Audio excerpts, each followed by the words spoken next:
We have some real football to talk about today, so let's bring in Daylan Flowers to talk all about it.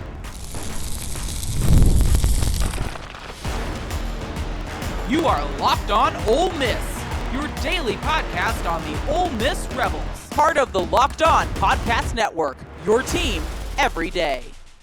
Welcome to the Locked On Ole Miss podcast. I am your host, Steven Willis, and we are going to bring in Daylan Flowers in just a second to talk about the opening of camp and what he saw. So thanks for making the Locked On Ole Miss podcast your first listen every day, and please give us a like, subscribe, and comment on your way out. It costs nothing. It's absolutely free to do, and it takes care of the channel as well.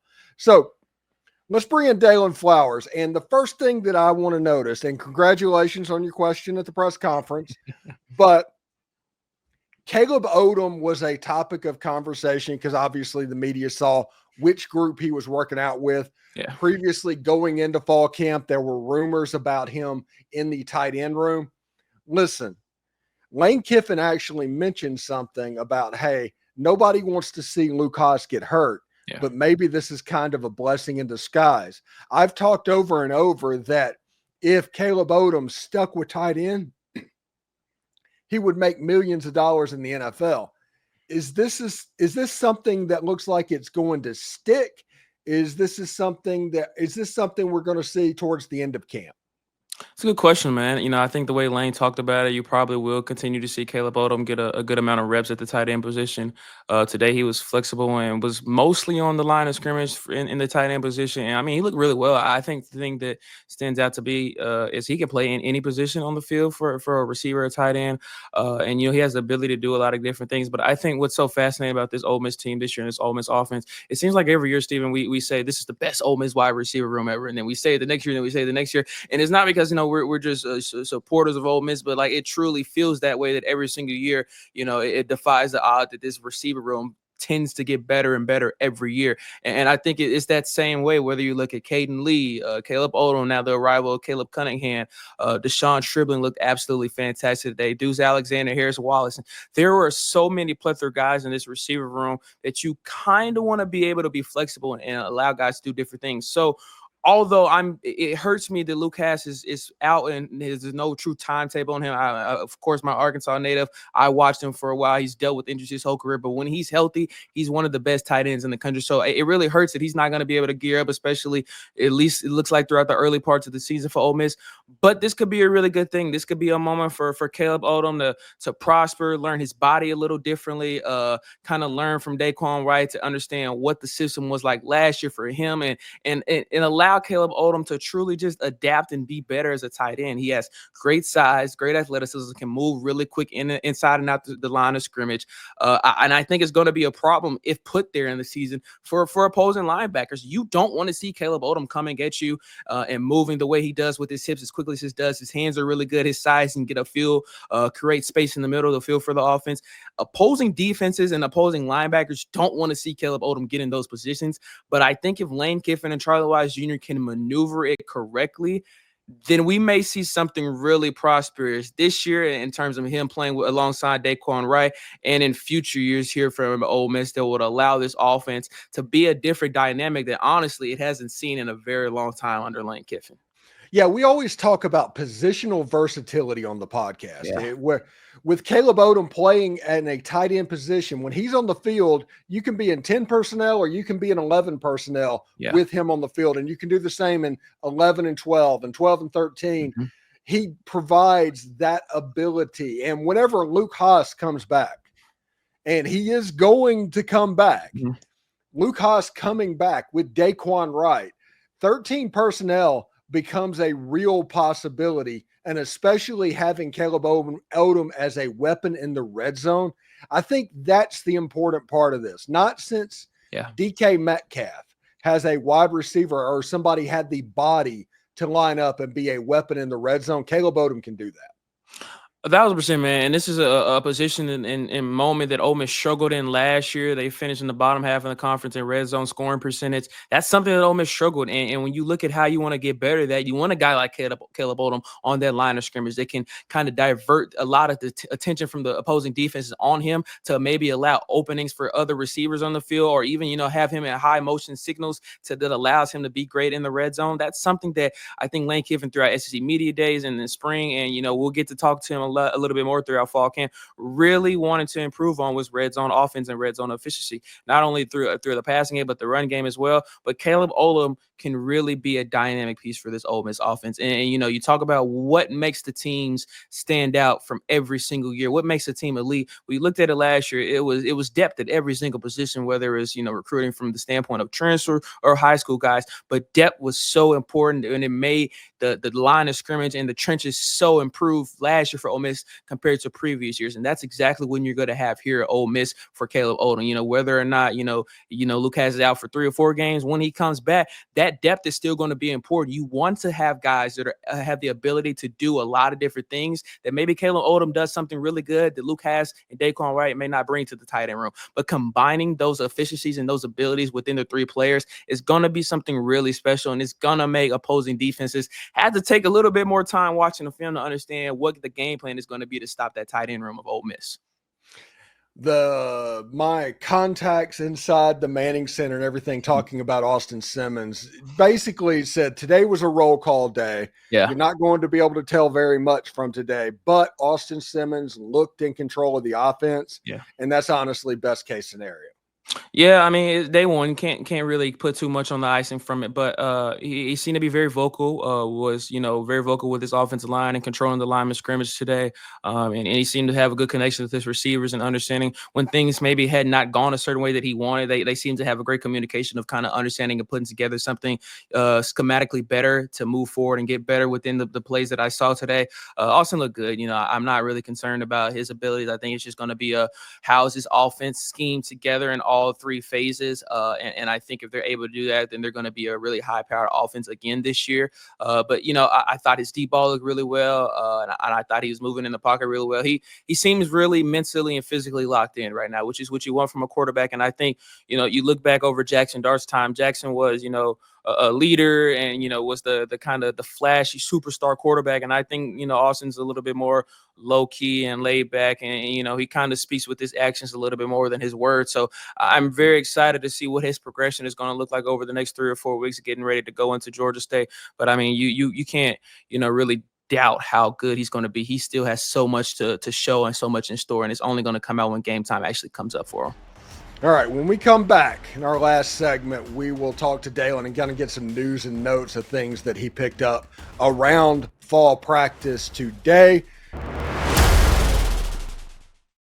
Stick around for that. But first, I do want to let you know about 5-Hour Energy. Time to fuel up and turn it up with 5-Hour Energy Transfusion. It brings the bold grape, ginger, and lime flavor of your favorite golf drink, minus the alcohol, of course, into a quick, energizing shot. Whether you're sinking birdies or just making memories with friends, this one is a hole-in-one for your energy game. Let's be honest. Some days on the course or off of it, you just need that extra boost to stay sharp and energized.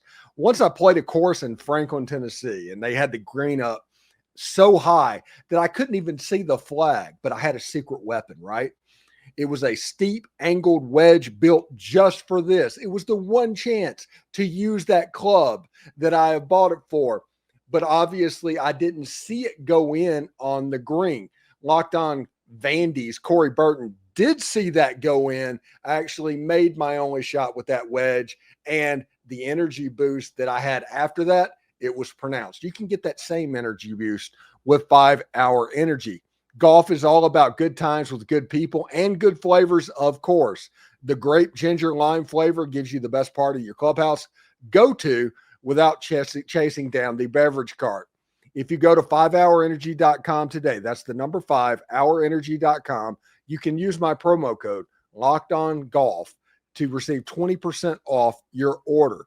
This offer is only valid until September 30th on one order and cannot be used with other promotions. The code is not good on subscription orders either. Whether you're meeting up with friends or trying to turn 18 holes into 36, get the energizing boost you need with the Power Through. Order transfusion flavored 5-hour energy shots today. All right, so Daylan, really interesting stuff in practice today. One thing that I heard, for whatever worth, the offensive line was more consistent than they have been in the past. Last year's fall camp, they started at a higher level, whatever that means. Again, They were in shirts and shorts. And the defensive backfield, Jaylon Braxton was working with the safeties. You had Jayden Williams working with the safeties. Yeah. It is a starter. You also had let me get his name right. Kapina Gushikin. I always mispronounce that one. Working with the starters as well. It feels like they have a plan on that side of the ball. I think the safeties are going to be a big thing. And then you have Ricky Fletcher. He got number 9. Yeah. That's a big deal. That's a telling thing. I think he has a chance to be the number 1 cornerback when all this is said and done, or at least they think he will. Yeah, I was going to start with the offensive line, but I'm actually going to start with Ricky Fletcher. I'm so glad you brought him up. Looking at him today, I was really surprised. He looked to just put on some muscle throughout the offseason. He looks really, really, really athletic, really long. I just felt like any opposing receiver that was coming at him didn't want the ball thrown to them. Like, I feel like he was at every point of the field. He was attacking every moment. He was controlling the ball really well in the air. He looks really good. And like you said, that number 9, him being able to secure that number 9 says a lot about his abilities. I think he's going to be something that Ole Miss really, really needs this year. His ability to play all over the field, his quickness to kind of move inside and out.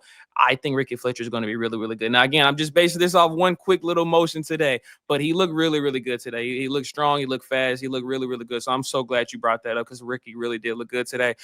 We did see Jaylon Braxton and a few different guys out there in the secondary. I don't, again, day one, I don't know if Pete Golding and Wes Neighbors truly have a set frame right now. I think they're figuring things out. I think they're testing their waters, trying to get players that have their feet get a little bit wet before game one. I think they're definitely understanding that they have to now move pieces around with TJ Banks kind of out and, a different variety of new guys that have played in a different position but have never, consistently been in one spot. So we'll see. I think there's going to be a lot of movement up until the first game, but I definitely wouldn't be surprised if, like we talked about yesterday, we see Jaylon Braxton kind of get out there and get their role. Sage Ryan did pretty good today as well. There are a plethora of guys that I think Pete Golden is high on in that secondary, and I think have the ability, if given, to be really good, but I think they also have to work hard to kind of give that opportunity. So we'll see moving forward throughout fall camp. The offensive line, man, I think that there's still some holes to be filled as well. I got a chance to speak to Jayden Williams. He seemed really excited to be back, finally be healthy, and got through the offseason really well.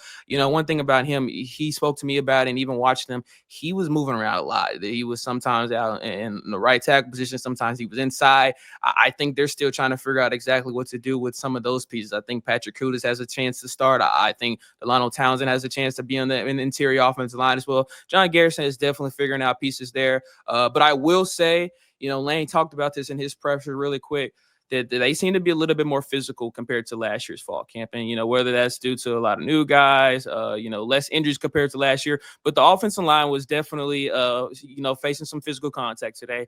I saw them doing a lot more than I saw them in the spring and last year. And I think that speaks volumes of what Lane wants to do and is trying to incorporate throughout this fall camp, but as well what John Garrison is trying to change from last year. I think, honestly, he may have the most kind of pressure on him in terms of position coaches within the entire staff this year. I think if John Garrison does not, successfully do the things that Lane Kiffin kind of has goals set for him, you may not see John Garrison next year. So I think John Garrison kind of understood the role that he had to play over the last few months since the 2024-2025 season ended. And you're going to continue to see different pieces there, that offensive line. Again, I don't think, the way Lane is and the way, he kind of does things, we may not know it till, they come out to play Georgia State. But I think there's definitely pieces that are going to be there and ready to come and compete, week one. I think they all spoke very highly and they all seem mentally prepared to compete at a high level this year. All right, before we get out of here, what's the one name that you heard today that you weren't expecting to hear? It's a fantastic question, man. I may go Antonio Kite. He looked really good and was out there a lot more than I thought he was going to be. And kind of performed really well. Honestly, he positioned really well.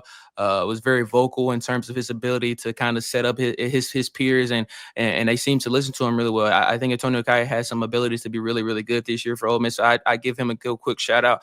And one more guy, I won't say that I didn't expect him, but Kawan Lacey looked really, really well. And I'm really amped to see what he's going to be able to do over the next few weeks and how he's going to be implementing this offense. But he looks like he put on some muscle throughout the offseason, was moving in and outside the sticks really well. I think Kawan Lacey is going to be a real big problem for opposing teams in 2025.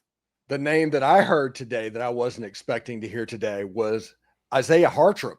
Yeah, at wide receiver. Sure. That name popped up. For sure. I heard that he's right in the mix with Traylon Ray. Sure. For getting, that they're in it together. So that's a name to actually pay attention. Just file it away. Izaiah Hartrup, the transfer from Southern Illinois. 100%. Apparently he's healthy and is in a good spot. So what have you got going on at the Rebel Walk? I know you're getting ready to record a podcast. What else you have? Getting back into fall camp, man. We got looking at my schedule, we got to be back Friday for another day.